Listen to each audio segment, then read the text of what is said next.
രമേ, നീ ഭാഗ്യമുള്ളവളാ. എന്താ? നിനക്കൊരു ജോലി ഞാൻ അറേഞ്ച് ചെയ്തിട്ടുണ്ട്. ഉടനെ തന്നെ നമുക്ക് അങ്ങോട്ട് പോകണം. ഞാൻ ഈ ഡ്രസ് ഒന്ന് മാറ്റിട്ട് ഇപ്പൊ വേഗം വരും.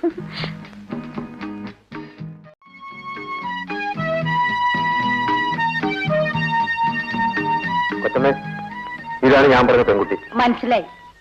ഏതൊരു പഠിച്ചിട്ടുണ്ട്? BSc. അകത്തേക്ക് വരൂ. വരൂ. വരൂ. ഇരിക്കൂ. വേണ്ട, ഞാനിവിടെ നിന്നോളാം. രമ ഒരു ഡിഗ്രിക്കാരി എന്നുള്ള നിലയ്ക്ക് ഞാൻ പറയുന്ന ജോലിയൊക്കെ ഇഷ്ടമാവുമെന്നാണ് എനിക്ക് സംശയം.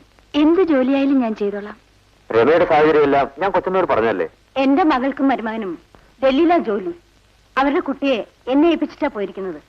കുട്ടിയെ നോക്കാൻ ഒരായ വേണമെന്നാ ഞാൻ സുഗുണനോട് പറഞ്ഞിരുന്നത്. കൊച്ചമ്മേ, രമ തൽക്കാലം കുഞ്ഞിനെ നോക്കി ഇവിടെ നിൽക്കട്ടെ.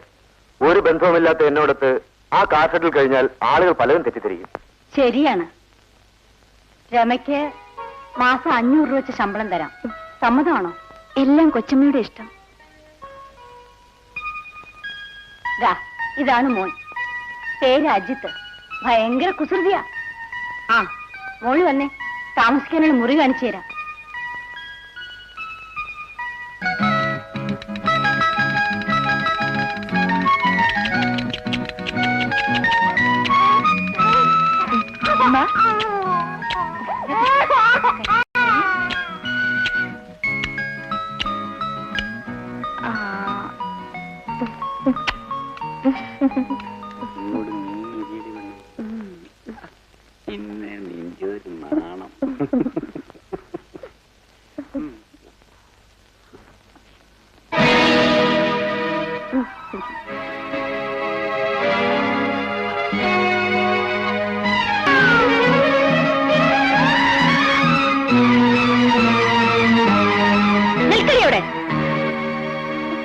എവിടെ പോകുന്നടി?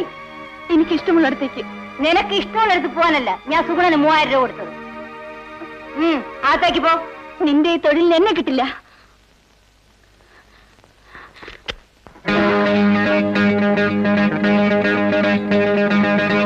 എടി, എന്റെ അനുവാദം ഇല്ലാതെ നിന്റെ ശവം പോലെ ഈ വീട്ടിന് പുറത്തേക്ക് പോവില്ല.